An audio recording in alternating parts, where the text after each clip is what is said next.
大家好，欢迎收听大菊讲故事。婚后我与婆婆不和，总觉得她处处针对我，后来才发现是老公传话的问题。婆婆给我煲了鸡汤，我妈说你喝了才有力气干家务活。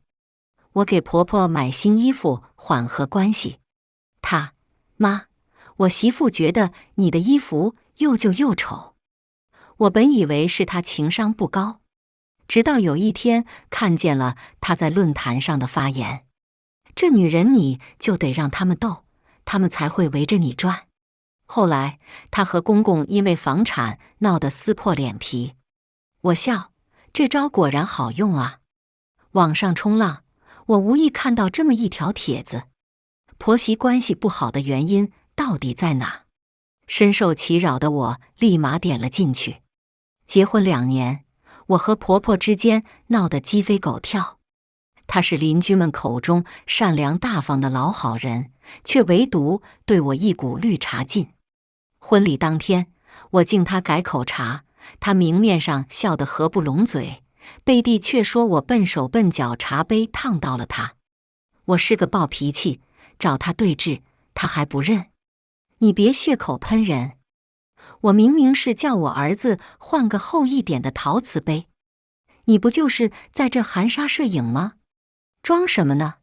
他摔了杯子，我摔了桌子。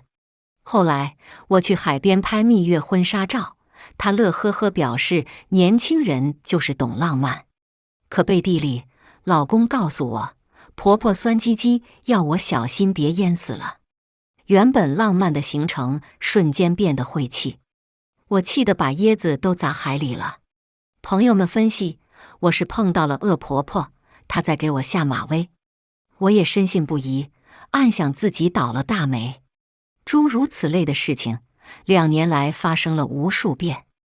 我翻着评论区，几乎都跟是我一样境遇的人在吐苦水，但也有不少男性在分享调和婆媳关系的秘诀。男人只要两头蛮，说好话，婆媳关系就不会差。就在这时，一条评论吸引了我的注意。兄弟们，他们关系不好，我们才爽乐。我皱起眉，盯着这个汽车方向盘头像，总感觉有些熟悉。再往下翻，全是他的迷惑发言。网友：大神有何见解？汽车方向盘，这女人你就得让他们斗，他们才会围着你转。网友：怎么可能？家里乱成一锅粥，都糟心成什么样了？汽车方向盘，兄弟，那是你不会操作。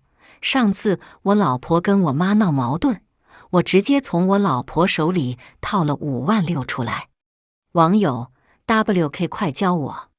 汽车方向盘，你别急，听哥一句话，雌竞的受益者永远是男人。我脑中的弦一紧，随即一阵轰鸣。瞟到5.6万的那一瞬，后面什么都看不下去了。前几天我跟婆婆吵完架，她一如既往先缓和关系，亲自给我炖了鸡汤。我捧着热腾腾的鸡汤，多少有些愧疚。老公陆晨却说，我妈说了，你补了营养才有力气干家务活。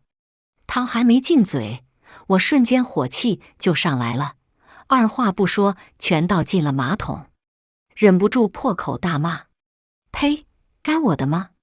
这汤谁爱喝谁喝，难道在他眼里，我就是嫁进来伺候他儿子的？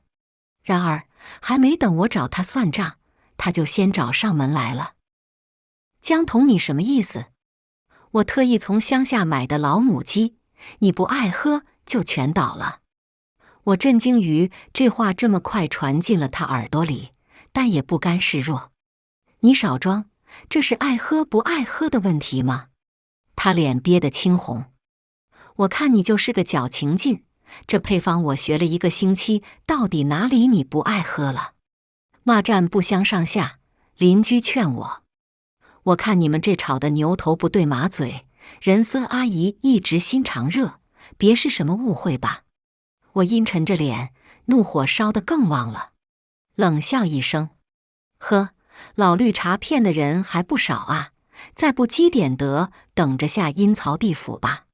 说完，我砰地把门关上了。门外的婆婆气得跺脚。晚上，陆晨回来，看见我脸色不对劲，搞清楚状况，他长叹一口气：“江童，我妈那人就这样，真是委屈你了。”堆积的情绪霎时有了个突破口，我忍不住鼻头一酸。他笑嘻嘻地安抚我：“没事，你是我媳妇，我跟你是一边的。不过，你之前不是说给妈买金项链吗？我看你还是干脆把那钱给我得了。”当时我就愣住了，这话让我意外。虽然婆婆总是话头上刁难我，但实质性的好处从没缺过。这钱我攒了小半年，就是不想欠她的人情。可我正气上心头，陆晨又如此善解人意，我二话不说就把卡递给了他，恶狠狠道：“你拿去用，给他买东西才是喂了狗了。”陆晨眼里的笑藏都藏不住，我暗暗瞥了他一眼。这些年，不管我怎么骂婆婆，她从来没掉过脸。可那到底是他妈，做儿子的真的不在意吗？再看这条评论，我心底一沉，因为那张卡里我存的钱恰好就是5.6万。我又点开那个头像，在倒吸一口凉气后，猛地捏紧了拳头。这个方向盘分明就是我家的车。回忆起来，一切都是那么不对劲。我跟陆晨是相亲认识的，结婚后都是自己管自己的工资。他应酬开销大，基本没有补贴过家用。我原本有些不满，可每次跟婆婆吵架，她都站在我这边哄我，我也渐渐劝服了自己，深信陆晨肯定是个明事理的好老公。哪想到这一切都是他设计好的骗局。出离的怒火一瞬间在我胸腔炸开。可念起这些年他的好，我依旧不愿相信他是这样的人，决定打个电话跟他好好问问。不想下一秒，电话铃率先响起，接起来是公公。那头的声音气急败坏：“江童，你安的什么心，把你妈气得上吊了？”我傻了，不知道这是搞的哪一出。火急火燎赶过去，婆婆已经半死不活躺在床上。看见我，她瞪圆了眼睛，颤巍巍拿手指我：“好好好，我是老了，你说我眼光老土又过气是吧？那我干脆别活了。”震惊之余，余光瞟到了旁边搭着的衣服。前2天把卡给陆晨后，我心里对婆婆多少过意不去，又去超市给她买了几件新衣服，让陆晨带回去。可现在是个什么情况？我脑中一闪而过当时的场景。陆晨问我，突然给妈买衣服干什么？她那些衣服都旧了，给她买点实新款的。思绪回笼，纵使我在迟钝，也明白了一切。此刻，陆晨正顺着婆婆的背，小声道：“妈，江童就那么一讲，下次我好好说说他。”这一刻，我的心彻底沉入了湖底。这一模一样的说辞，我都记不清曾听过多少遍。我再也忍不住，直接把陆晨从床上拽起来，一个巴掌扇了过去。“你编你妈那边传话是那么传的吗？”陆晨被我这一巴掌打得连连后退，傻眼了。婆婆吓到尖叫，下意识起身护住她儿子，呜呜咽咽的眼泪就下来了。“江童，你良心不痛吗？你嫁进来，我是没有让你受过一点委屈啊。你以前说我做饭难吃，说我用的枕头有老人味，说我爱拿你东西，我都忍了。你年轻，我不跟你计较。你要敢对我儿子动手，我豁出这条老命也跟你拼了。”说着，他就踉踉跄跄朝我冲过来。我看着他，只觉一阵悲凉。他是真不知道自己儿子是如何两面三刀编排他的。我闪身一避，盯着他一字一顿道：“我说你做饭难吃。那次我说的是我不喜欢川味腊肠，下次我来做港味的。你的枕头我也确实拿出去晒过，可我说的明明是回南天枕头有潮味了。至于说你拿我东西，那更离谱了。我只是让陆晨转告你不用费劲帮我收拾屋子，不然我会找不到东西。时至今日，你还看不清你儿子是个什么东西吗？我一口气讲完一大段话，婆婆已经愣在了原地，脸上的愤怒渐渐转变为了震惊，嘴唇嗫嚅着，有些不可思议地扫了陆晨一眼。我还想继续说，而陆晨已经飞快地把婆婆扯到了她身后，悠悠盯着我。江童，你少在这挑拨离间，我妈都被你气得一条腿踏进阎王殿了，你是不把她气死不罢休是吧？立马，一直在原地沉默的公公也插了进来，对我指指点点。你要真不是我儿子说的那样，怎么现在才出来解释？两人一句接一句，就着陆晨给我营造的恶毒媳妇形象，高高占据了道德制高点。我额角突突直跳，才知道跟他们讲理是没用的，于是反问：你们怎么知道我以前不准备解释？我是打算给妈买个10万的大金镯子，再好好解释呢。卡都放陆晨那了，是吧？陆晨，你快把卡拿给我，我孝顺孝顺咱妈。陆晨瞬间跳起来，哪来的10万？那拢共5万6。这2年，陆晨从我这里卖乖套走的钱不少，林总总算下来也有个10万了。骗我感情又骗我钱，这几年下来，他的算盘打得可真好。我呵呵一笑，你凭什么说只有5万6？你自己把孝顺妈的钱花了吧。这一句话堵得他有口难辩。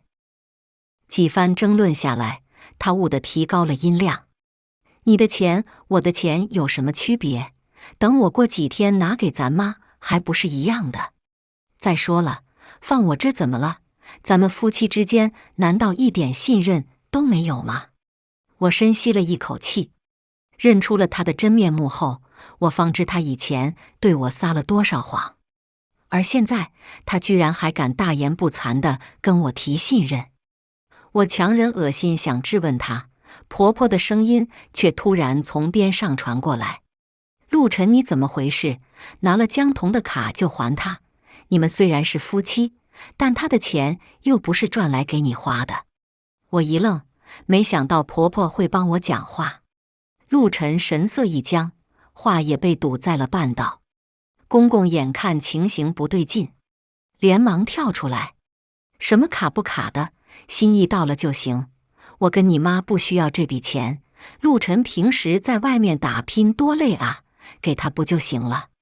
这话听得我立马火冒三丈，说给他了吗？他就好意思说不要。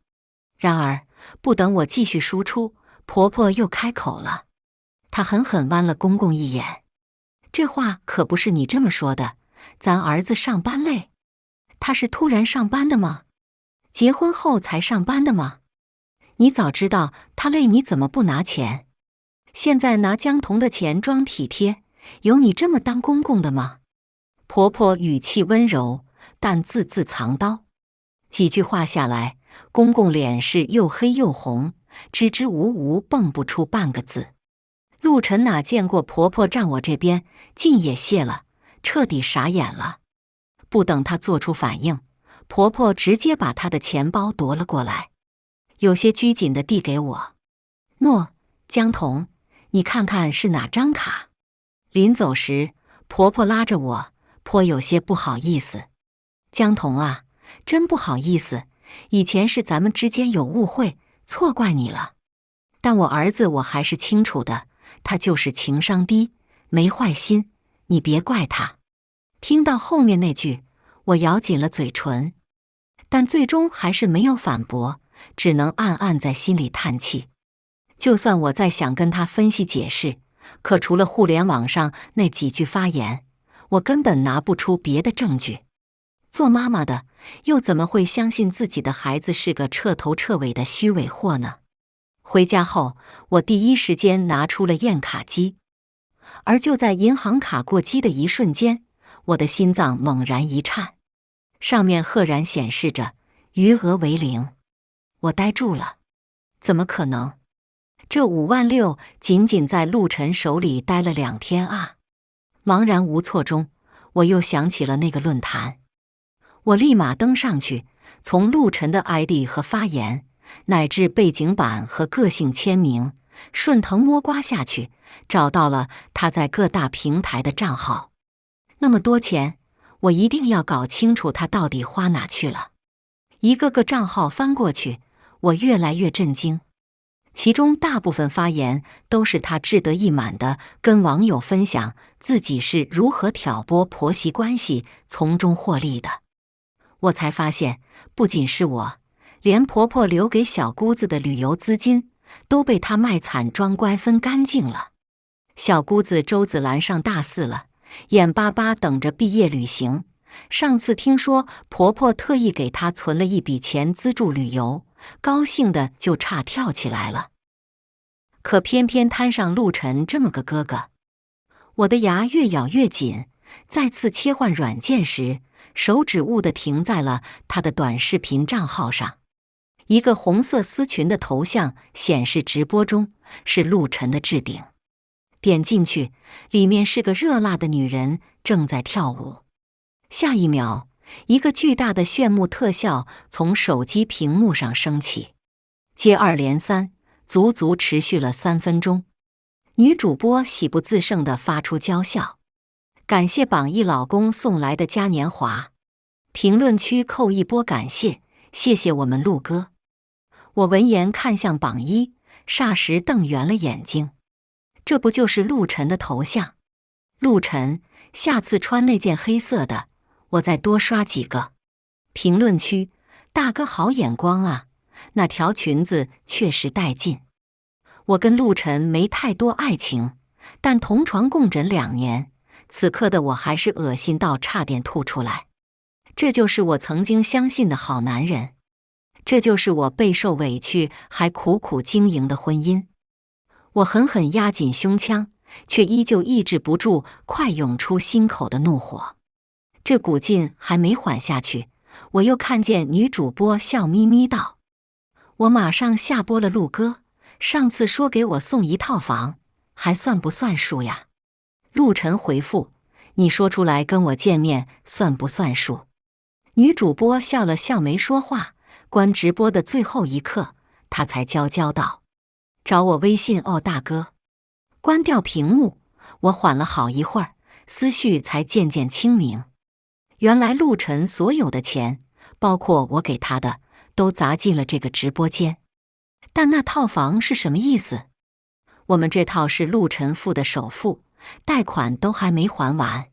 下一秒，我猛地将指甲掐进了手心，倒吸了一口凉气。我想起来了，家里还有1套房，是婆婆和公公早年在市区买的。一开始，陆晨想过户给自己做婚房，但婆婆不乐意。这份财产是你和你妹妹一人一半的。婆婆的态度很坚决。婚前，陆晨求过几次，她就是不松口。此时，我的脑中闪回其他平台上陆晨的留言。这招还是我爸教我的，他当初从我奶手里套走了我姑姑的嫁妆。牛逼啊！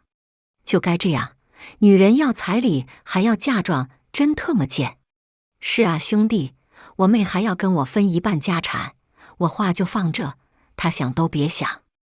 我的大脑久久没能平静。我从没想过一个男人能自私到这种地步。我那个小姑子性格单纯，朋友圈毫不设防，兼职日常都发在里面。估计陆晨就是以此为说辞，套掉了本该属于他的不少资产。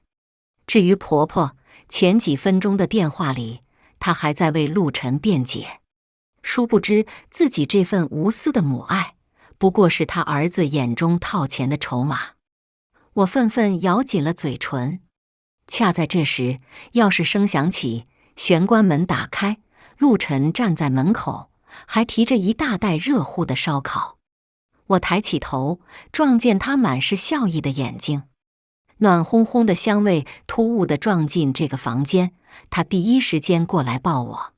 江童，今天在我妈家的事，你别生气，她年纪大不讲理了，我就是明面上让她，其实我是站你这边的。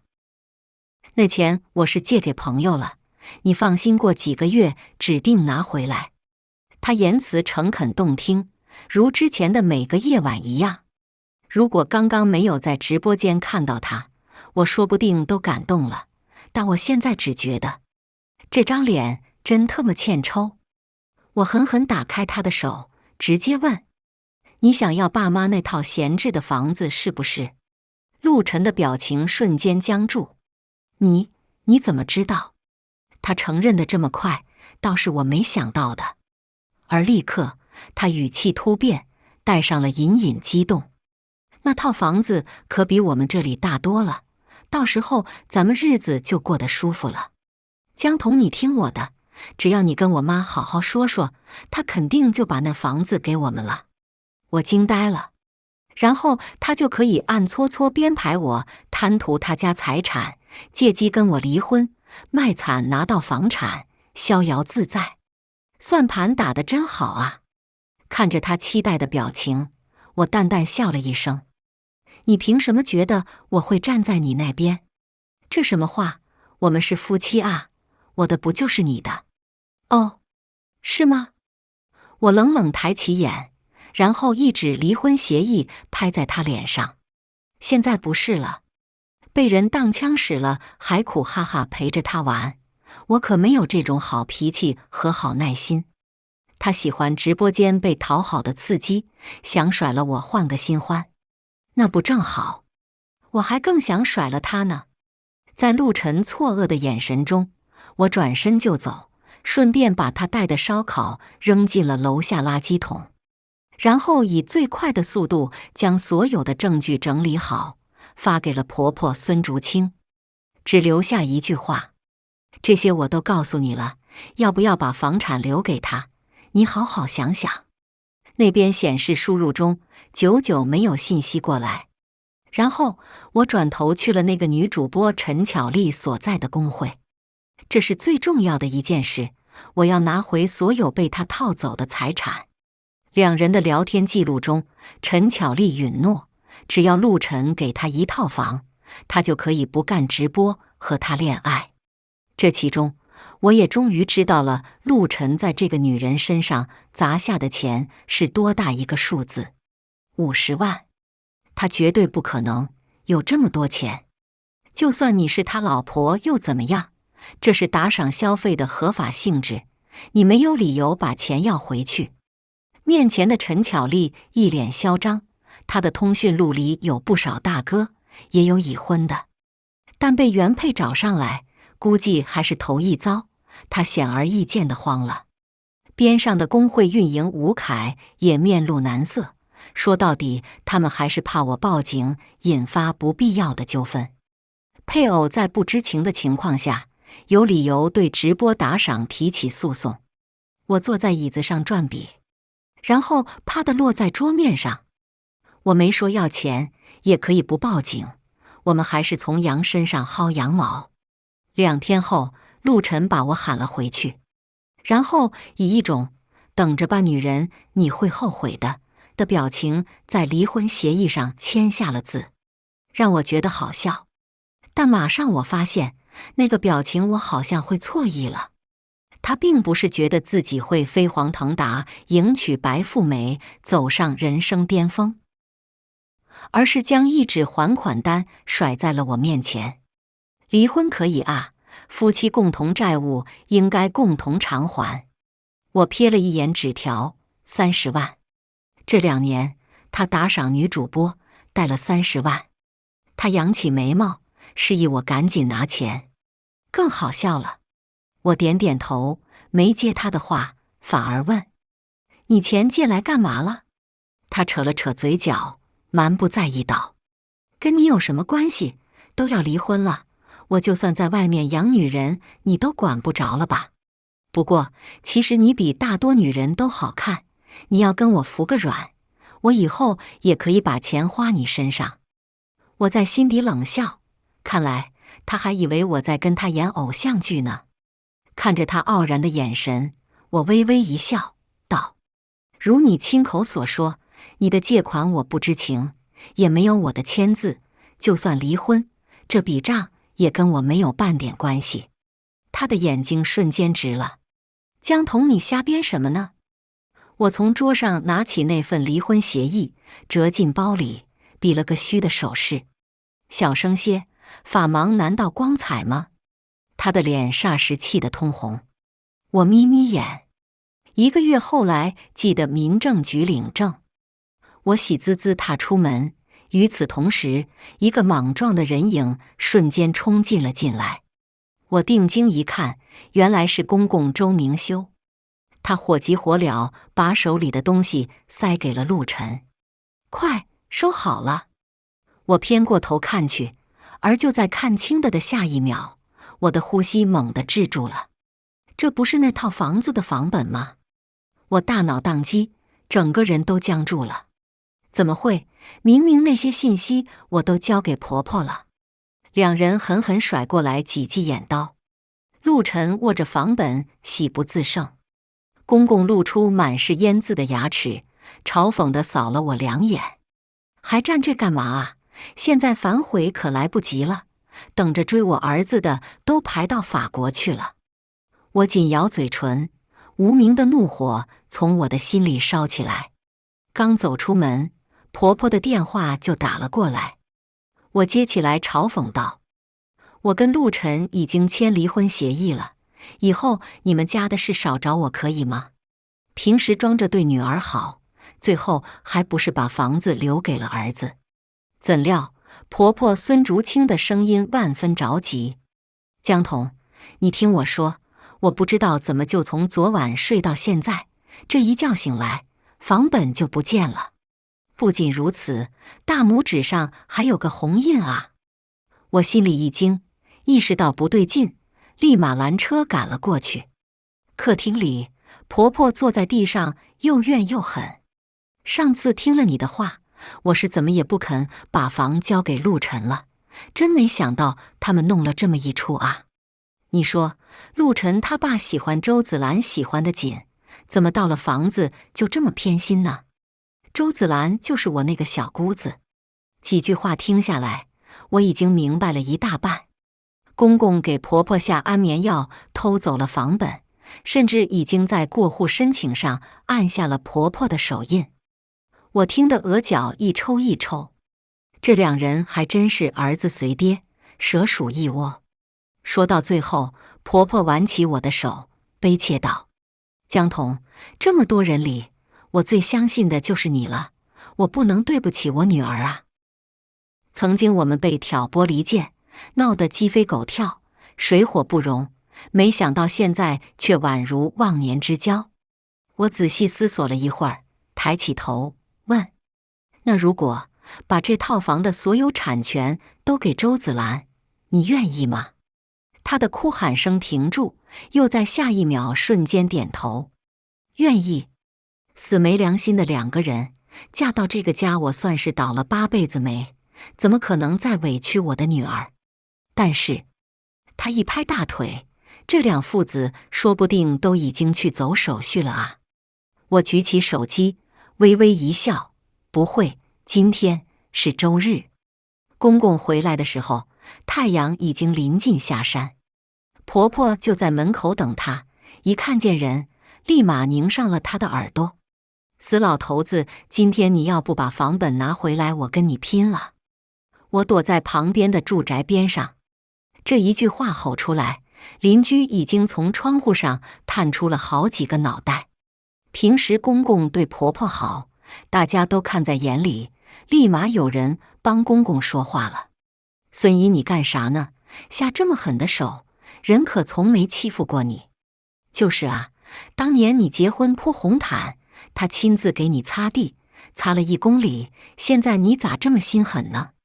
公公装着妻管严的样子，缩起脖子，小声呜呜：咱儿子苦啊，老伴，娶个媳妇又跑了，你咋胳膊肘往外拐呢？你可别真信那小贱人要给你买金链子啊，其实他就是找儿子坑钱呢。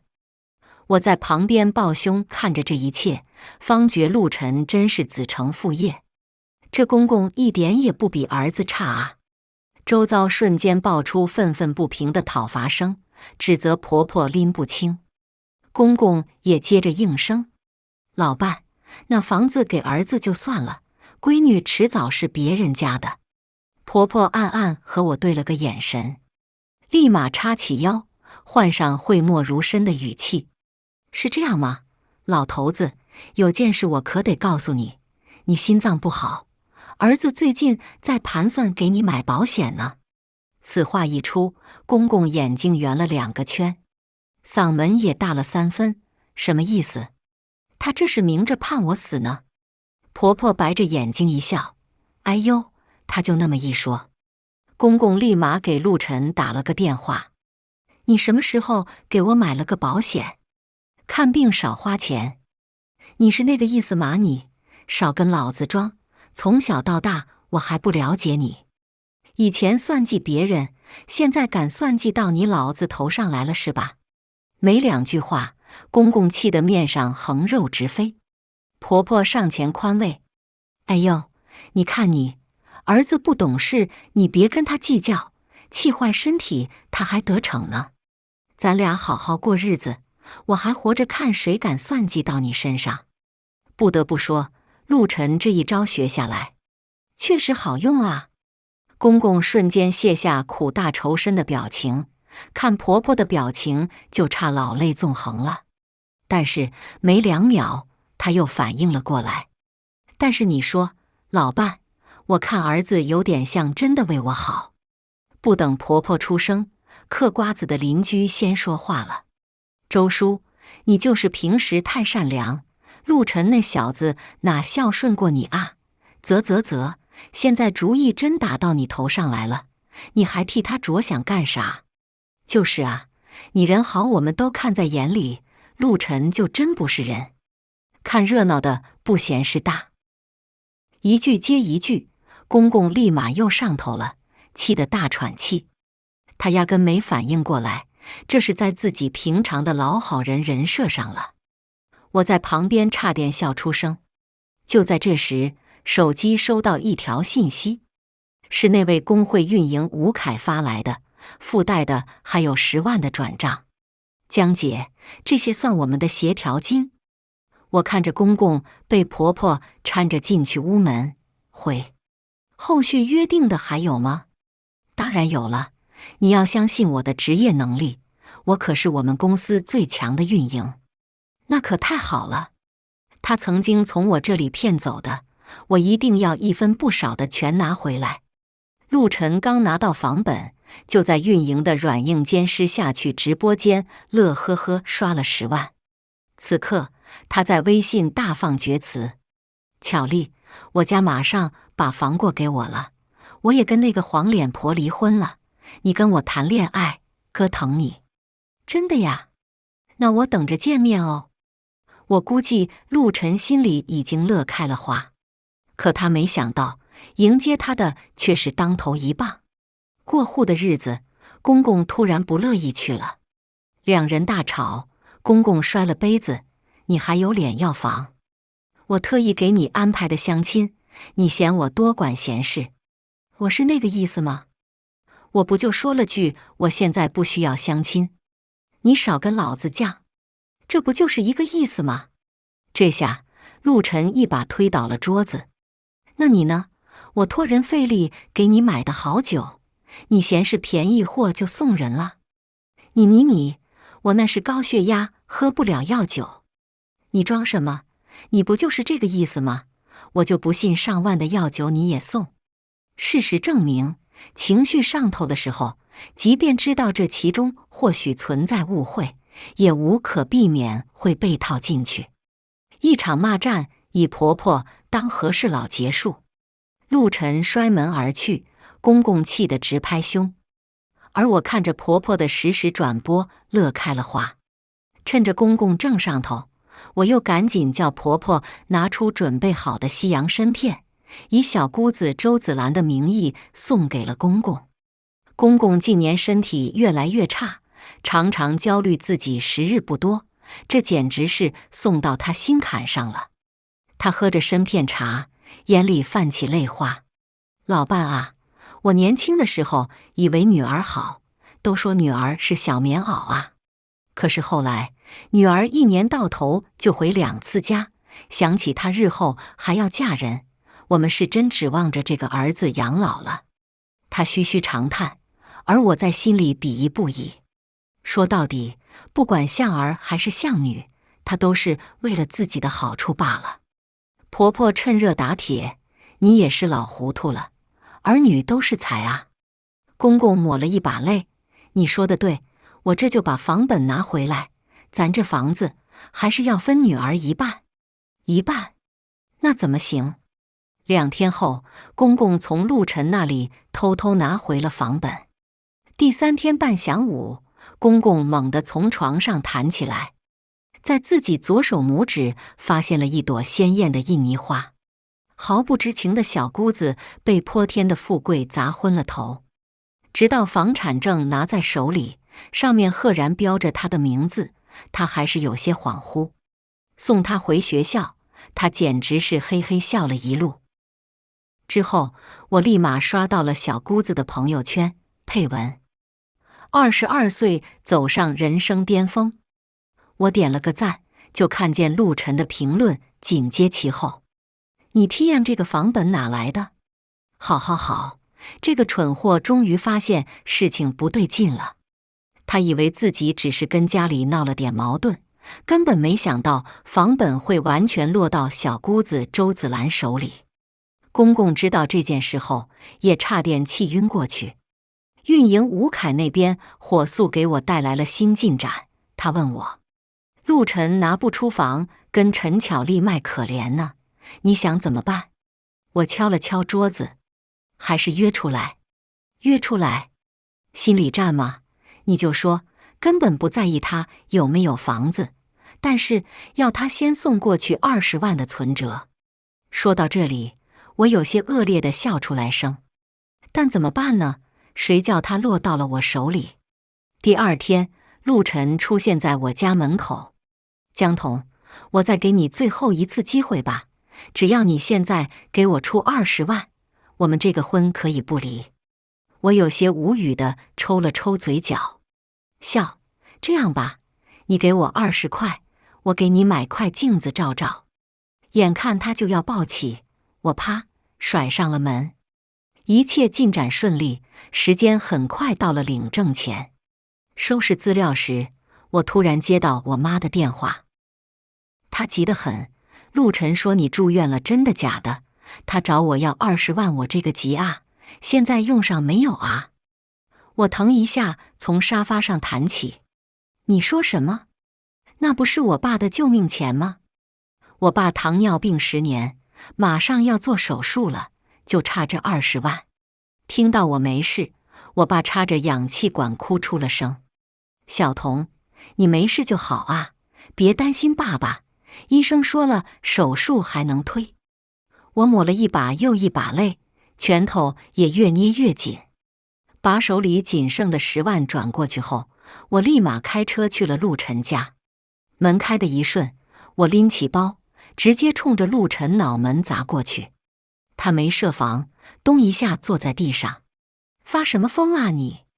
此刻见到了人，我胸腔里的怒火又升级了好几倍。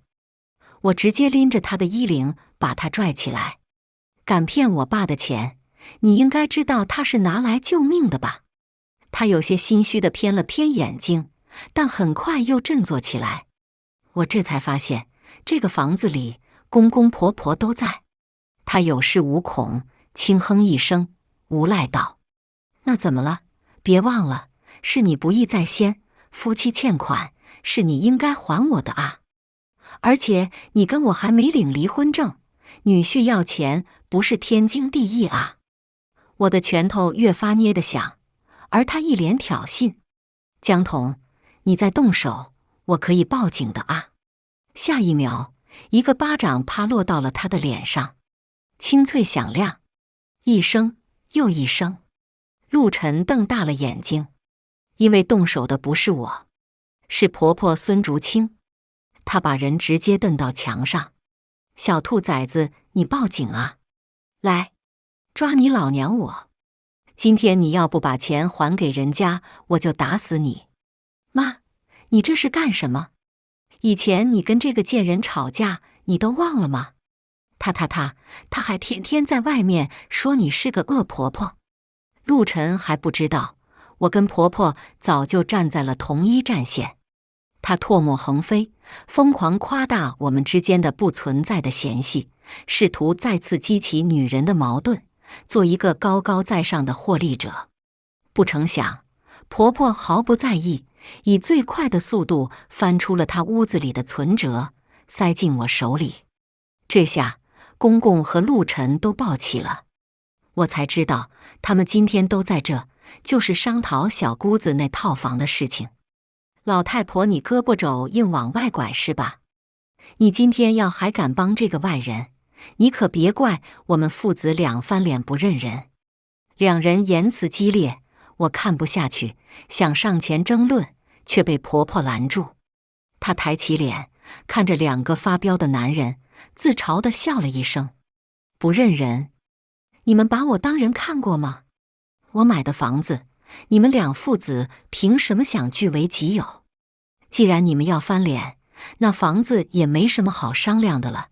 要不是江童劝我，我还真没看出你们是这副德行。今天我就走，从此以后我们干脆就别来往了。”陆晨满脸震惊：“你疯了吧？你居然听他的？你们可是婆媳。”婆媳，总有人觉得这个词就是雌竞的代名词。我们必须要为这重关系之间唯一的男人争得头破血流，撕破脸皮。可是凭什么？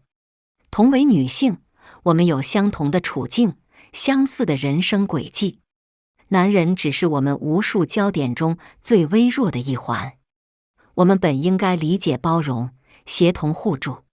婆婆懒得再搭理他，拉着我就走。走出门时，我听到陆晨气急败坏的嘲讽：“江童，我跟你实话说吧，之前你的钱我就是拿去给别的女人花了。就算你在我妈面前装老好人，财产分割我一分也不会多给你。”他故意说出来激我，但我只是轻轻一笑：“是吗？那就等着看吧。”我把10万打给我爸，正好赶上手术进入流程，我也终于大喘了一口气。拿结婚证的早上，陆晨如约出现在了民政局门口。他神色兴奋，我知道他跟主播陈巧立约的也是今天。我们是第一批，从拿号到拿证几乎没有任何阻碍。走出民政局时，陆晨傲慢地抬起头，一脸嘲弄：“那个存折里也就10万，我打发你也上赶着要啊！既然都离婚了，我也不瞒着你，当初我跟你结婚也就图你长得好看，还能挣钱。但没办法啊，谁叫有更好看的上赶着要跟我在一起呢？你实在是有点一般了。”这些话瞬间把我拉回到这2年的婚姻，到头来居然是如此的狼狈不堪。这2年的青春，我对婚姻的期待终究都毁在了他手里。现在他依旧洋洋自得，毫无愧疚，甚至说这话时眼睛都在放光。我深吸一口气，闭上眼，打断了他：“打发我？那你在他身上花了多少钱？5万？10万？”我睁开眼睛，还是20万。陆晨莫名其妙打量我一眼，他着急要去见面，舔了舔嘴唇，不耐烦道：“关你屁事，你知道你不配不就行了？”他抬手招车，却被我拦下。他刚准备发火，而我从兜里掏出一张漆黑的卡，缓缓一笑：“你从我爸那套走，然后再给他的20万，是这张卡吧？陆晨懵了足足3分钟，而后他嘴里一边念叨着不可能，一边手忙脚乱地打开手机。消息发出去，显示已拉黑。点开直播界面，已拉黑+1。我看见他的手在颤抖，看向我的眼睛满是不可置信。我啧啧摇摇头，怎么好像有人被骗了？到底是谁上赶着啊？他的瞳孔一瞬清明，立马要来抢我手里的卡。江童，你这个贱人，把我的钱还给我！于是卡被我顺手甩进下水道。你当我傻？拿张真卡过来。我摇摇屏幕，亮出了20万的存款数，加出主播的语气：陆哥真大方，谢谢陆哥。我拦下路边的出租走了，留陆晨在绝望中抱头嘶吼。路边的风景摇曳而过，我从未觉得身心如此舒畅。婆婆孙竹清和这两父子断绝关系后，就住在了小姑子周子兰的房子里。后来我再去找她的时候，她已经乐呵呵跟楼下单身老头跳广场舞去了，人都见不到。拿到离婚证后，我拉黑了陆晨的一切联系。有一天，我下班回来，突然在树影下撞见一个模糊的人影，给我吓一跳，当即掏出防狼喷雾一顿乱呲。等到120赶过来，我凑近才发现他是陆晨。他在病床上泪水连连。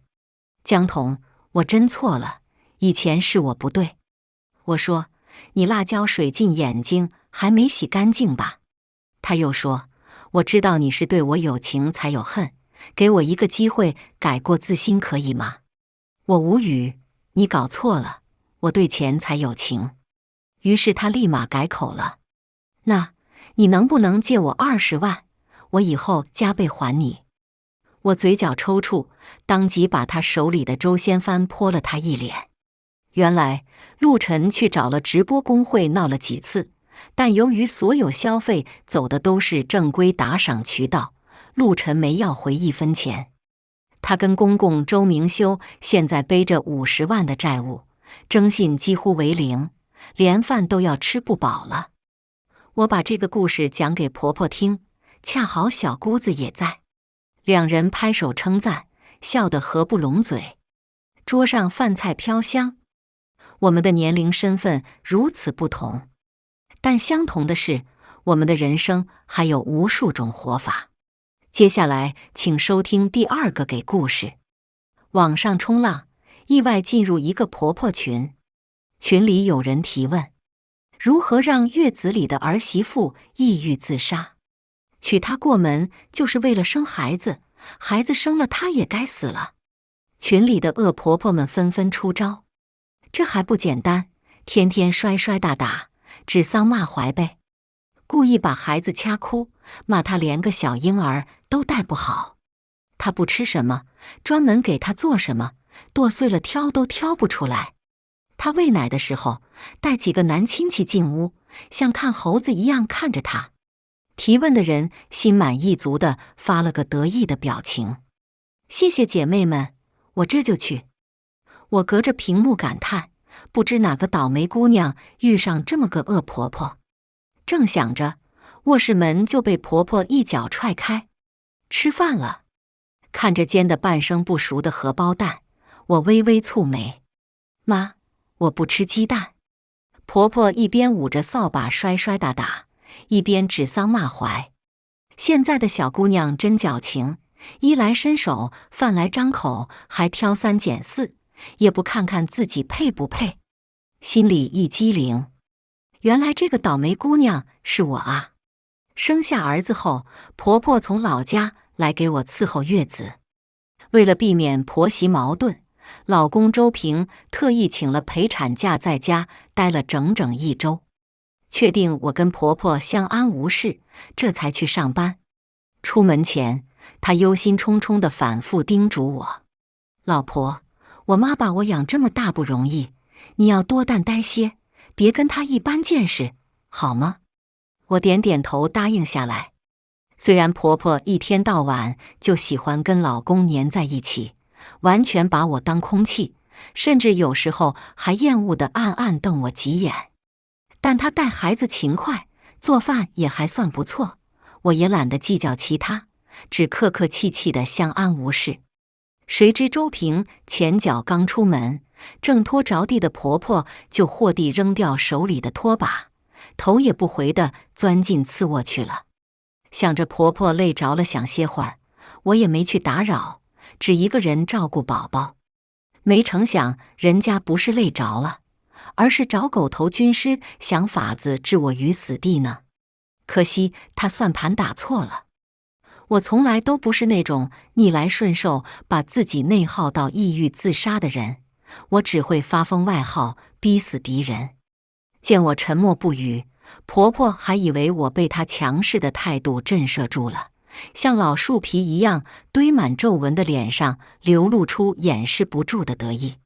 人越得意就越肆无忌惮，婆婆继续抬高了嗓门，指桑骂槐。生个孩子有什么了不起的？天天在家里躺着，跟个吸血鬼一样，用男人的钱，脸皮比城墙还厚，简直就是没有半点教养的垃圾。看着翻脸比翻书还快的婆婆，我缓缓从床上站了起来，强忍着心里的怒火，我并没有立刻发作，而是心平气和地挑眉道：啧，这话听起来像是意有所指啊。我没有在喊婆婆吗？一个一心要置我于死地的恶毒老太婆，配不上这个全世界最亲近的称呼。说的是谁自己心里清楚。婆婆朝我翻了个白眼，嘴里继续不干不净，好吃懒做，少叫无知的东西，狗看了都摇头。没办法，我就是有福气，有男人愿意赚钱给我用啊。不像某些满脸横肉的恶毒老女人，作孽做得太多了，一辈子一无是处，只能跑到别人家里满嘴喷粪。说这话时，我故意捏着鼻子做出一个干呕的动作，仿佛真被婆婆嘴里的臭味熏到了。结婚以来，我跟婆婆单独相处的时间屈指可数，完全不了解她品性如何。显然她也不了解我，她从未见过我如此伶牙俐齿、咄咄逼人的模样，一时之间竟被震慑住了。但也不过片刻功夫，待回过神来，直接恼羞成怒，摔了拖把，恶狠狠地伸手指着我骂：你这小贱人，竟敢指桑骂槐地骂我！这是我儿子的家，家里的一切都是我儿子的，你算个什么东西，敢说我是外人？说到情绪激动的时候，婆婆竟叉腰，闷着头往前冲，竟是想打我的意思了。我挽了挽袖子，暗暗做好应战准备，嘴上依旧反唇相讥。真不好意思，从我跟周平领结婚证那天起，他赚的每一分婚内财产都有我一半，跟你可一分钱关系都没有。婆婆气得双目猩红，仿佛我在抢她的私有财产。我儿子肯定要我这个吗？不要你这个小贱人，我孙子也不会要你。既然已经撕破了脸，我也没有什么好顾忌的，继续夹枪带棒的讽刺。就算我现在跟周平离婚，法院也会把宝宝判给我。我不让你见宝宝，你这辈子都别想见到他。小宝是我家周平的儿子，他姓周不姓李，跟你没有半毛钱关系。婆婆的情绪越发激动，冲过来就要去抢躺在婴儿床上熟睡的宝宝，被我大力地狠狠推开。幸亏婆婆虚与委蛇地装了7天才发难，也亏得我是顺产，这要是生下孩子第1天就闹起来，或者盯着剖腹产伤口，我还真没力气跟她打架。心思飞转间，身子笨重肥胖的婆婆向后踉跄几下，整个人咚的一声撞到了后墙上。几分钟前，婆婆还信心满满的要把我逼到产后抑郁，怎么也没想到如此出师不利，刚过招就吃了这么大的亏。她挣扎着就要起来打我，被我一个飞踹踹回原地，索性趴在地上撒泼打滚。她一边干嚎，一边掏出手机给周平打电话，电话接通的瞬间更是嚎得伤心欲绝。儿子，你快回家啊！再不回来，你妈就要被你老婆打死了。周平怎么也没想到，自己才出门几个小时，家里就闹成这般翻天覆地的模样。安抚了婆婆几句，很快给我打来电话。我没接，只把婆婆刚刚咒骂我的视频发了过去。之前我以为婆婆是丧偶多年没有安全感，才格外粘着周平。今天看了她在群里发的消息，才明白她心里有着畸形的恋儿癖。在婆婆看来，她跟周平才是真正的一家人。之所以接受我这个陌生人入侵，只是为了要个孩子传宗接代。她恨我抢走了周平，这种恨已经深入骨髓，以至于把我们俩闹腾到离婚都不解气，定要让我产后抑郁到跳河自杀才能解心头之恨。也怪我太草率，结婚之前没有仔细了解周平的家庭情况，一头扎进这污秽不堪的原生家庭里。好在从现在开始及时止损也不晚。家里闹得鸡飞狗跳，周平几乎是踩着风火轮回来的。她回来时，婆婆已经被我从主卧赶到了客厅，整个人瘫坐在地板上耍赖。见周平进门，立刻冲过去抱着她，哭得如丧考妣。儿啊，你爸爸去得早，妈一把屎一把尿，辛辛苦苦把你喂大，到老了还要受儿媳妇的气，不如早早死了算了。说着转身冲到阳台上，踩着凳子就要开窗往楼下跳。这会儿功夫，我已经走出主卧，双手交错环抱在身前，倚着门框好整以暇地看着婆婆发疯。原以为周平一定会立刻冲上去拦住婆婆，没成想她并未挪动半分，只神情冰冷怒目瞪着婆婆。婆婆不过做样子，哪里真敢从12楼往下跳。见自己一条腿就要迈出窗框，却迟迟没有人过来拦她，哭声不由弱下去几分，下意识地用眼角余光往周平的方向瞥。要跳就赶紧跳，不跳就赶紧下来。周平拳头微微攥起，脸色比刚刚还要阴沉几分。以前听别人说当婆婆的都喜欢当面一套背后一套，总会背着儿子欺负儿媳妇。我还觉得你跟那些恶毒老女人不一样，现在看来却是有过之而无不及。婆婆把周平当眼珠子一样疼爱，听到这句扎心的话，眼泪瞬间夺眶而出，整个人气得瑟瑟发抖。她不愿意恨自己的宝贝儿子，索性把这份恨意也加到我身上，狠狠瞪了我一眼，方才可怜兮兮地继续看着周平。周平，你怎么能为了这个小贱人这样对你妈？你的孝道都学狗肚子里去了。母慈子孝，长辈慈爱小辈儿才能孝顺。周平打开手机，把婆婆之前咒骂我的视频放出来，种种不堪入耳的词句齐齐钻入耳中。婆婆没想到会被抓了现行，支支吾吾的不知道该说什么，却是周平抢先一步道：你这样德行的长辈实在不配跟儿女住在一起，我明天就会把你送回老家，以后你都别来了。以婆婆对周平的依恋状态，一天不见都像是要了她的命。听到这话，吓得哭都不会了，几乎连滚带爬地从窗台上窜下来，连连摇头：儿子，我错了，我猪油蒙了心才说出那些过分的话，以后我保证再也不找小何的麻烦。之前你也是这么跟我说的，我可不敢再相信你的保证了。周平失望地看了婆婆一眼，越过她看向我时，却满是愧疚心疼。她轻轻揽过我的肩膀，要把我带回卧室，却见婆婆一个箭步冲了过来，匍匐跪在我面前，拽着我的脚踝，哽咽哭泣，一边哭一边抽自己耳光。小何，对不起，妈不是故意给你找不痛快的，妈只是看着周平对你那么好，害怕他以后只顾着你不管我了。周平5岁时他爸就没了，他如果不管我，我老了指望谁啊？婆婆哭得越发撕心裂肺，竟有几分肝肠寸断的感觉，全然不似之前那番故意撒泼打滚的模样。人心都是肉长的，虽然周平刚刚还因为婆婆的无理取闹生气，这会儿见她哭得如此凄惨，脸色也不由软了3分。她看了我一眼，弯腰去扶婆婆。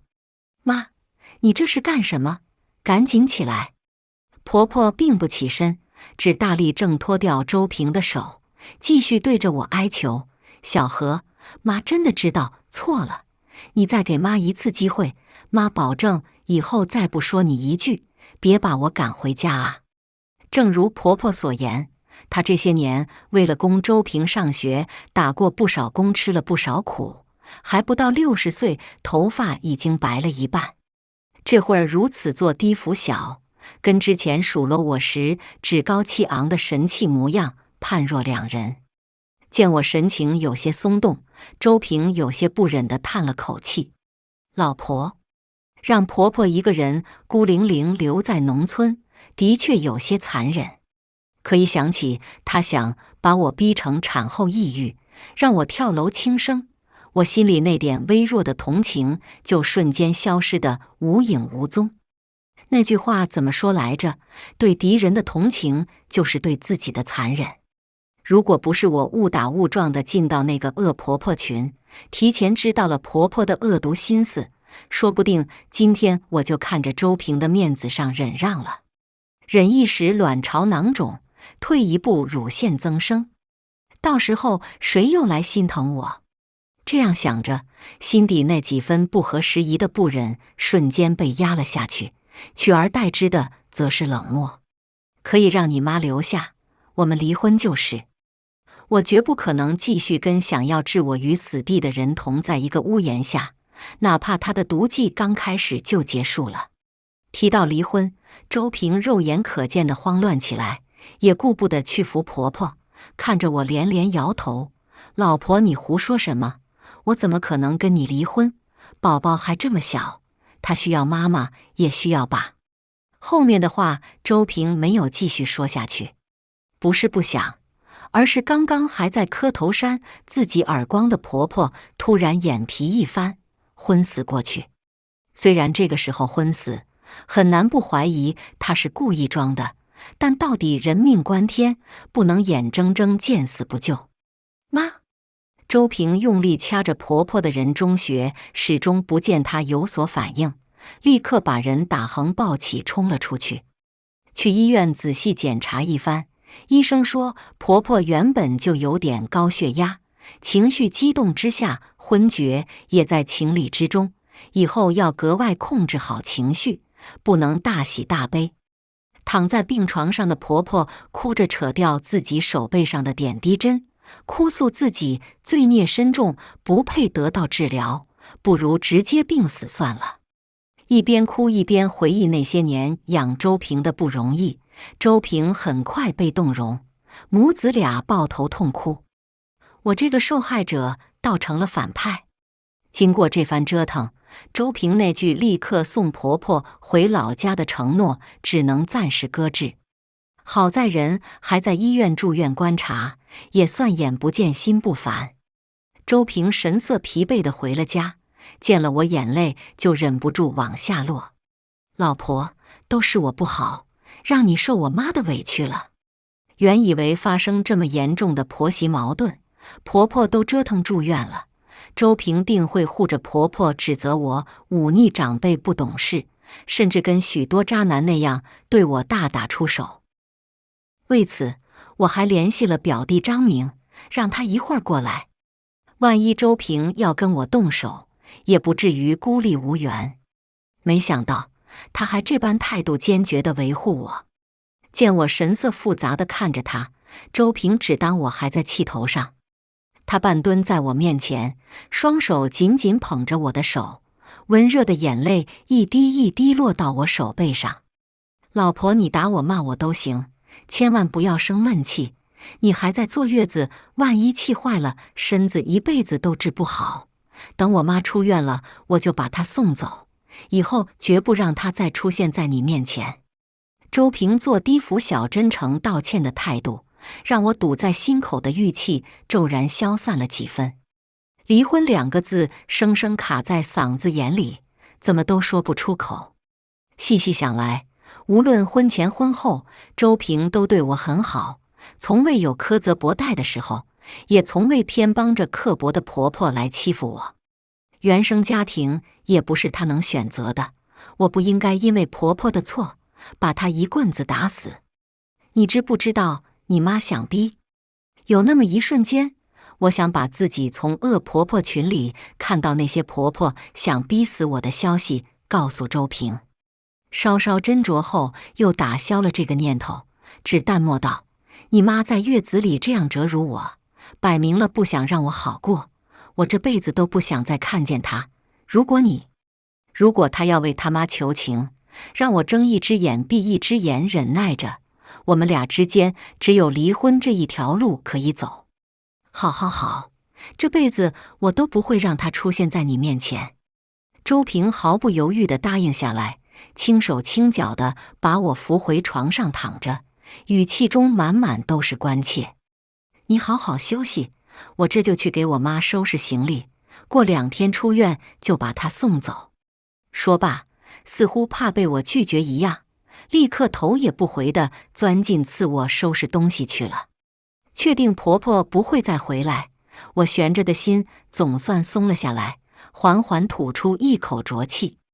毕竟儿子还小，不到万不得已，我也不想走到离婚那一步。罢了，万幸周平是个明事理的，我也不能太斤斤计较，远远躲开居心不良的婆婆就是了。这样想着，我给这会儿已经到门外的表弟张明发了消息，让他先回去。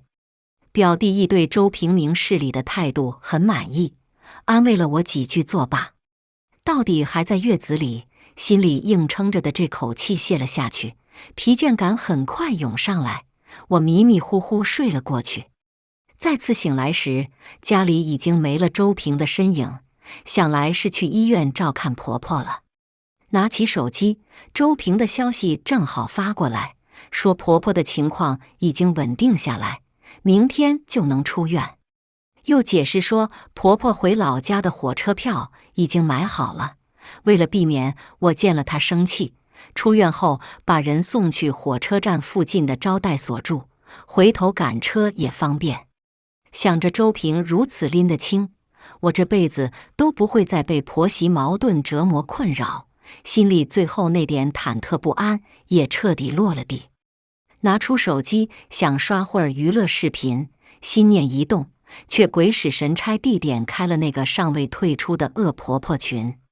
原以为婆婆没能欺辱我，反而把自己灰溜溜地坐回了老家，定会在群里大倒苦水。没成想，才点开第1条语音，就听到婆婆得意洋洋的炫耀声。那小贱人以为我儿子表面上向着她，就是她赢了呢，实际上那都是为了安抚住她，故意演的一场戏而已。她以为我儿子真要把我送回老家呢，实际上儿子给我在隔壁小区租了套房子住，只等他死了再回去。原来周平所做的一切都是虚与委蛇骗我的。他到底要做什么？需要绕这么大圈子？群里很快有人问出了我的疑问。婆婆等的就是这句话，立刻接了话茬炫耀。我儿子说那小贱人性子很强，言语欺辱不仅不能把他打击到抑郁，还会激起他的逆反心理。如果他把事情闹大，坚决要离婚，之后我们再做什么都会引起怀疑，只能先安抚住他，再一点点摧垮他的精神。这话很快引起群里其他人的疑惑。怎么摧垮他的精神啊？咱们之前说那些办法，不就是为了这个吗？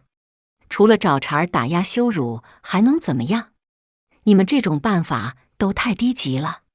婆婆发了一个洋洋得意的表情，轻咳一声，继续解释：我儿子说了，这种性格强势的人最受不了的就是精神错乱，可以趁他睡着的功夫，把他平日里很熟悉的东西调换拿走，用他的手机跟他的好朋友吵架，删除拉黑。当他问起的时候，就说这些是他自己做的，这样过不了几天他就会精神混乱，家属可以顺理成章地带他去精神科看病。后面的话就不用再说了。坐月子是一个女子最脆弱的时候，在这个时候，因为激素问题患上精神疾病，再正常不过。身为丈夫，周平自会顺理成章地带我去看医生。一旦在精神科有了就诊记录，我就会被打上精神不正常的标签，之后无论在做什么都不能以常理推断。跳楼结束生命也在情理之中。关键是这个时候，我已经一反常态，无理取闹的跟几个关系好的亲戚朋友都闹掰了，他们都能证明我的精神的确不正常，根本不会有人出来给我撑腰。总而言之，就是先斩断我的社交圈，再一步步用各种细微手段让我精神混乱，从而彻底摧毁我。倒难为了周平，用这样高端的法子来对付我。或许周平当时选择跟我在一起，就是看中我父母早亡，为的就是今时今日吃起绝户来方便。可惜他这龌龊计划，注定要竹篮打水一场空。没错，这的确是个好办法，我家那个不要脸的儿媳妇也该这么对付。你先试试，如果效果好，我也这么干。看着群里一条又一条随声附和的恶毒话语，我只觉得脊背发寒。婆媳关系自古就是天大的难题，上千年来，死在婆婆搓磨下的儿媳数都数不过来，却怎么也没想到今时今日还有这么多恶婆婆，一心想通过搞死家境殷实儿媳的方式吃绝户。若不是我阴错阳差地进了这个恶婆婆群，怕是直到被这对狼心狗肺的母子害死时，还犹在梦中。看来无论何时何地，不低价不外嫁都是保命良策。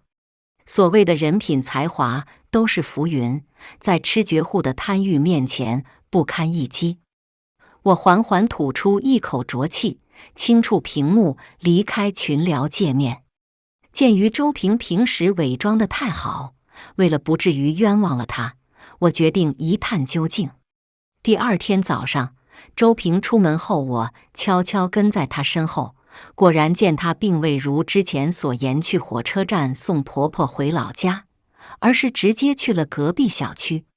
买完菜回家的婆婆早在楼下等着周平，母子二人亲亲昵昵地挽着胳膊上了楼。手机适时响起，是周平发来的语音：老婆，我已经把妈送上火车了，现在去上班，你在家好好休息哦。若不是我亲眼所见，还真让他糊弄过去了。我用力捏紧手机，好一会儿才把心里的怒气缓和下去，若无其事地回了一句：老公辛苦了，爱你。他不是想演戏吗？我就陪他好好演上一出。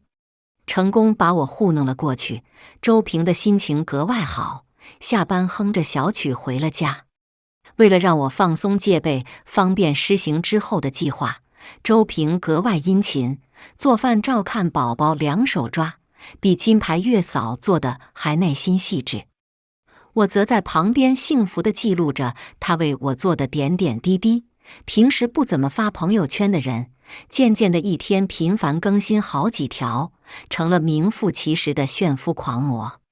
别人看不看得到并不重要，重要的是婆婆一定看得到。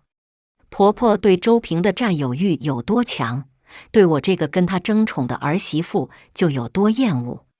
虽然知道周平对我的好不过是虚与委蛇，但嫉妒心能让一个人在最短时间内迅速摧毁理智。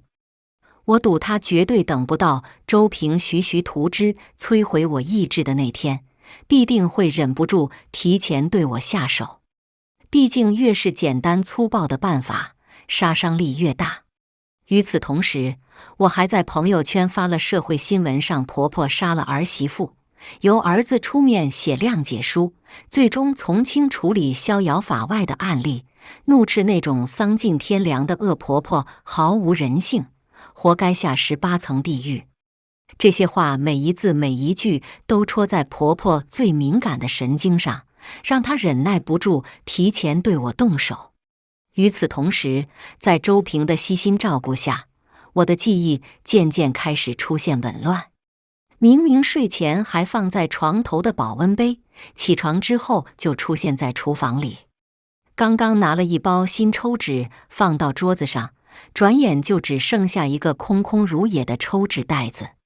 甚至刚刚刷完牙，一会儿再进卫生间，就见挤好了牙膏的牙刷摆在杯子上，赫然是从未动过的模样。我很苦恼地把这些怪异的事情告诉周平，周平微微一笑，揽着我的肩膀安抚道：“老婆，你肯定是最近照顾宝宝太累，记忆出现了错乱，休息休息就好了。”我听周平的话，好好休息，可记忆力却越来越糟糕。甚至昨晚跟好友陈宇吵架，把好友的联系方式拉黑删除，第二天早上醒来竟也猛然不知。老婆，你真的什么都不记得了？周平有些诧异地看着我，小心翼翼地试探道：“昨天你跟陈宇吵架时，我还劝你来着，可你说他从来都没有尊重过你，你忍他很久了，必须拉黑删除。还有……”看着周平欲言又止的模样，我急急地抓着他的手臂追问：“还有什么？我还做了什么？你昨天抱着宝宝喂奶的时候，突然把他扔到床上，说他根本不是你的孩子，是我的小情人，还想拿枕头捂死他，亏得我眼疾手快，才把孩子抢过来，手都被你抓伤了。”听到这话，我的目光立刻落到周平的左手上。果然见他左手上多了一道指甲划出来的醒目伤口。为了让我相信他故意编造的骗局，周平还真是肯下本钱，连自己的手都弄伤了。要不是我提前有所准备，在这样日积月累的摧残下，精神很快就会出问题。我在网上查过，之前的确有不止一个孕妇因为这样的问题精神崩溃，以各种各样的法子轻生而亡。老公，对不起，让你受委屈了。我心疼地捧着周平受伤的手，摩挲了一遍又一遍。原本好好的，可没一会儿就像精神失控似的大喊一声，对着他拳打脚踢，又挠又抓。最后更是抄起桌上的茶杯，直接砸在他额头上，顿时血流如注。他不是说我精神有问题吗？我索性就精神失控发疯给他看。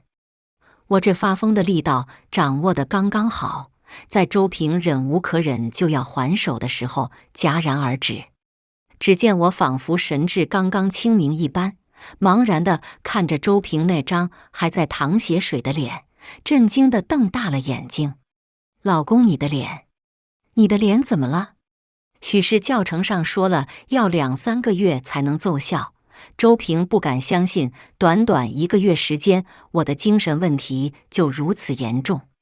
他有些得意窃喜，又有些恼羞成怒，整张脸扭曲成一个极其怪异的表情。老婆，你真的不记得了？记得什么？我用力咬了咬唇，才勉强忍住笑出声的冲动，越发茫然地看着周平。老公，你的脸该不会是我伤的？我怎么可能伤害你？巨大的情绪压力让我整个人仿佛被抽干了所有力气，蹲在地上哇的一声哭了出来。没事的，老婆，回头我带你去精神科看看，会有办法治疗的。老公，我只有你了。安抚好我的情绪，周平赶紧出门去医院包扎伤口。我趁这个机会把他额头上受伤的图片发到朋友圈，动作利落地屏蔽了其他人，只设置了仅婆婆可见。语气愧疚又炫耀。最近精神压力有点大，失手把老公的头打出血了。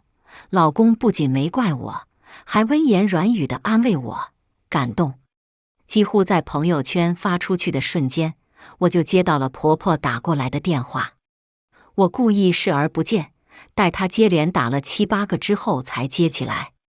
这会儿婆婆的怒气值已经到了巅峰，接听电话后对着我破口大骂。我是精神病，我怕谁？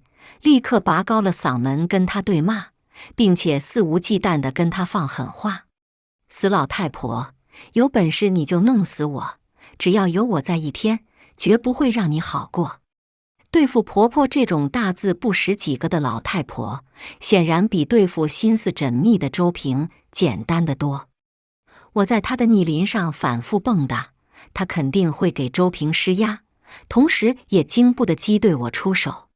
凡事不破不立，与其每日处在担心他们算计我的困局中，不如提前把脓包挑破，一劳永逸地把他们送进去吃牢饭。那天周平很晚才回来，他脑袋上缠着纱布，精神也有些萎靡，显然是被婆婆催促着尽快对我动手。我特意给他炖了补血的汤，在汤里加了少量的安眠药。待他熟睡后，以彼之道还施彼身，拿着他的手机跟他关系最好的几个哥们大吵一架，动作熟练地删除拉黑。随后拉开他的公文包，把他包里那份出差要用的合作资料撕了个粉碎，直接从马桶冲进了下水道。周平一觉睡到天亮，第二天早上下意识地找包里的文件，却发现公文包里空空如也，哪里有什么文件？他揉了揉酸胀的脑袋，有些茫然地看着我：老婆，你动我公文包了？我连连摇头，没有啊。我是戴着一次性手套开公文包的，哪怕周平起疑心要调查，也查不出半分破绽。怎么可能？文件明明在包里。周平焦急地拿出手机，想要确认自己是否打印出来，却发现文件框空空如也。想要跟对接人核实，翻遍整个好友列表都找不到对接人的账号。没错，那对接人已经被我删了。删之前我还跟他大吵一架，把周平平日里跟我吐槽的那些话原原本本都骂给了对方。现在对方只怕正恨他，恨得咬牙切齿，合作是绝对不能合作了。周平不是总说我精神错乱吗？我这就让他瞧瞧他自己也精神错乱了。这么重要的竞标在他手里搞砸了，他那份引以为傲的高薪工作还能不能保得住？怎么会这样？周平不敢置信地一遍遍翻着好友列表，恨不得把手机盯出个洞来，可惜最终只能是一无所获。老公，你是不是最近太累，记忆出现混乱了？我学着周平之前安慰我的样子，温柔地拍拍他的肩膀。昨天晚上我睡得迷迷糊糊，半夜起来看到你跟合作方的人在吵架，吵得特别凶。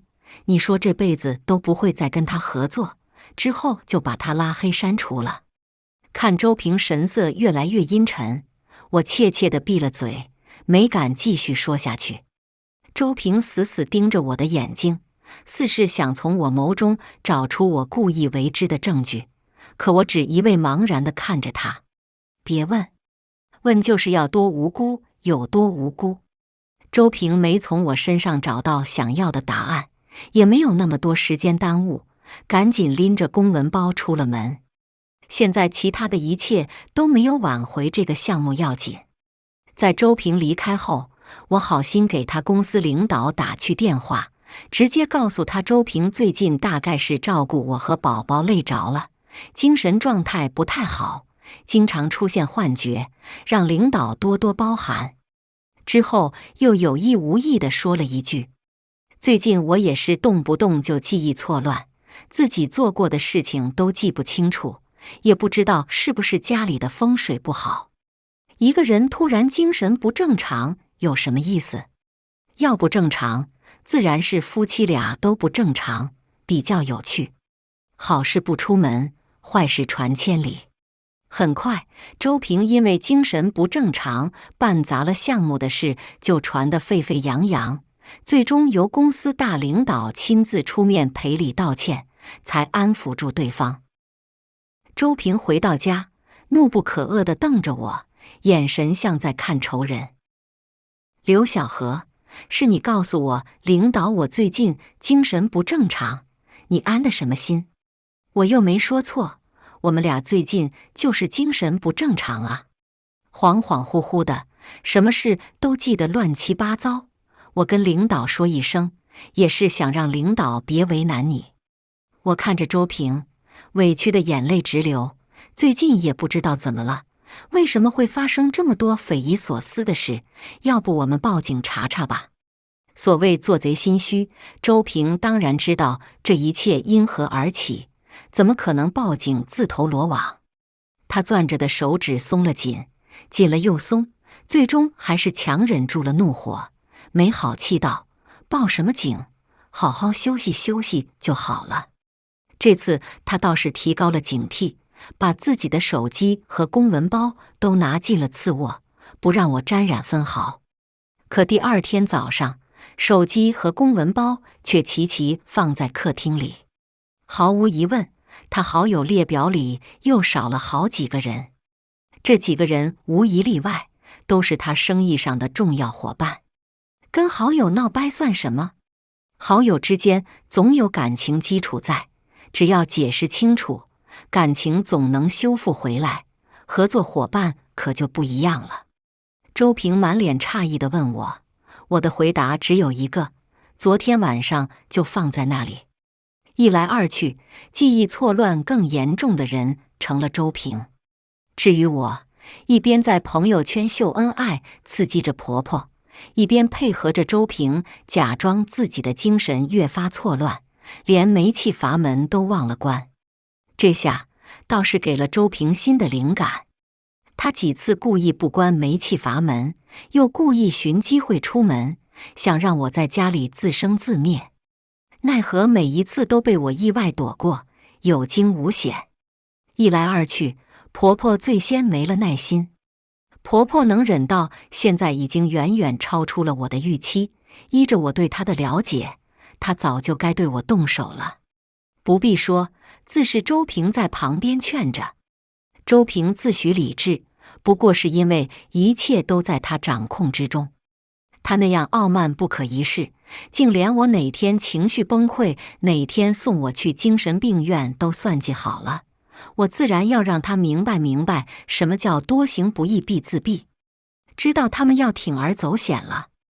我适时在家里各个房间都安装了微型监控器，监控器小巧隐蔽，谁都看不出来。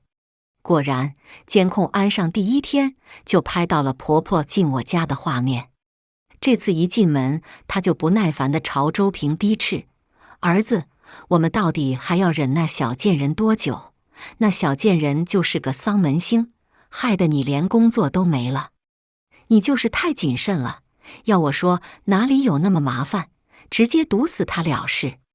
左右他没有直系亲属，死了你签字直接弄去火化了，谁能知道怎么回事？”周平阴沉着脸坐在沙发上一言不发，显然是被他妈说动了。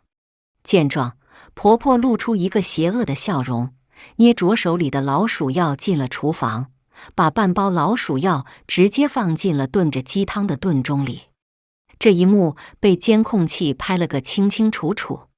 把炖盅里的药搅拌均匀，婆婆得意地冷笑一声，跟周平嘱咐道：“儿子，你可千万别碰这炖盅，让那小贱人自己盛汤。”周平淡淡答应一声，如此便坐实了两人合谋害我的事实。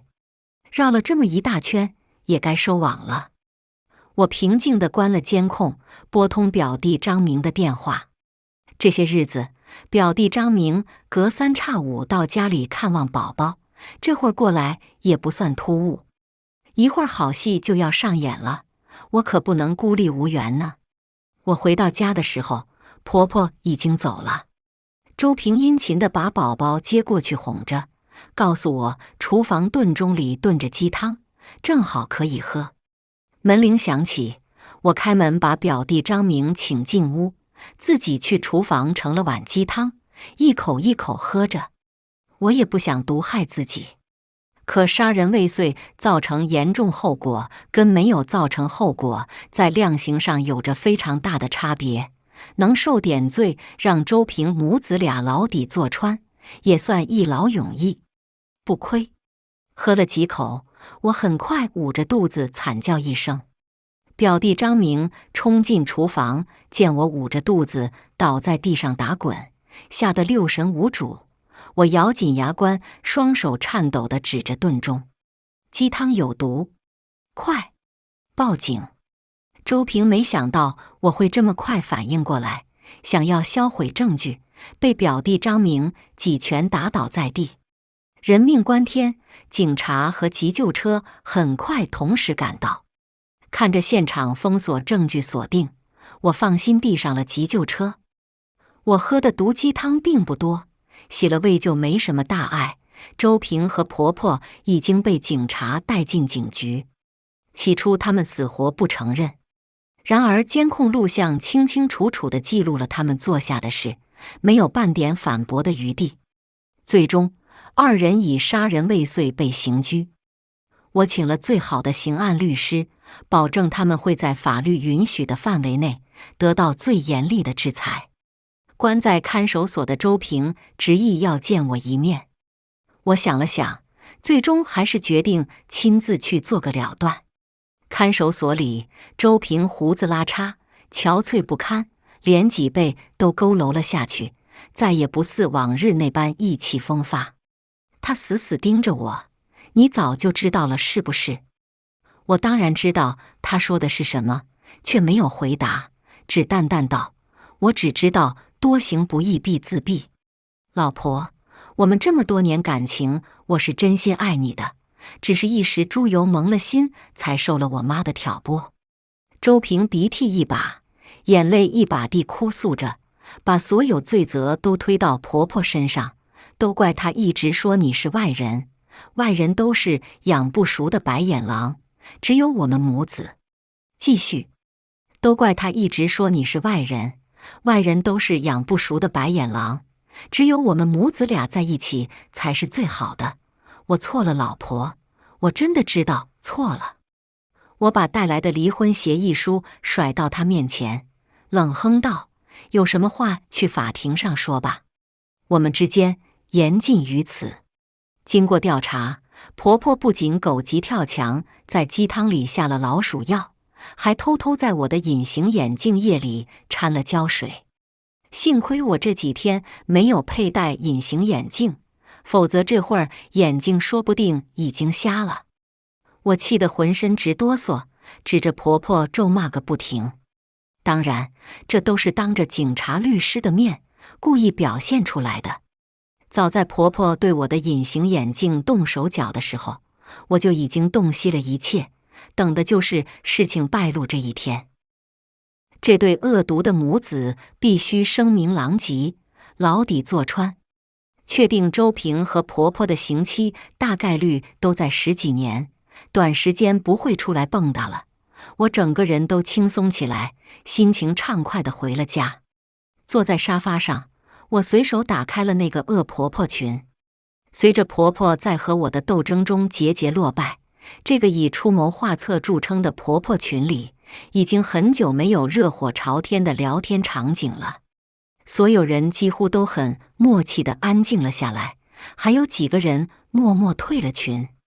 虽然我已经彻底摆脱了苦海，可想着这几十个恶婆婆背后，还有至少几十个可怜的儿媳妇，每天都在受着各种各样的搓磨，我心里就忐忑不安。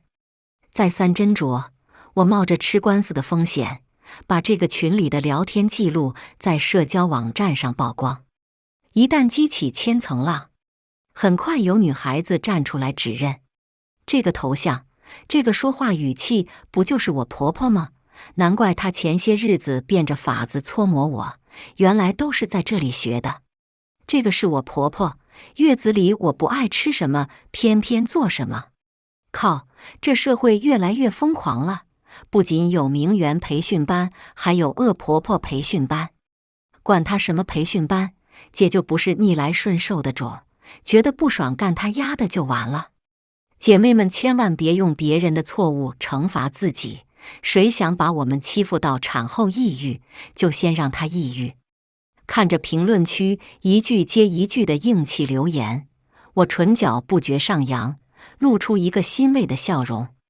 打铁还需自身硬，只要越来越多的姐妹从思想上坚强起来，什么样的龌龊手段都无所遁形，再也伤害不了我们半分。往后的路还很长，我会成为自己的铠甲，始终坚强勇敢，始终无所畏惧。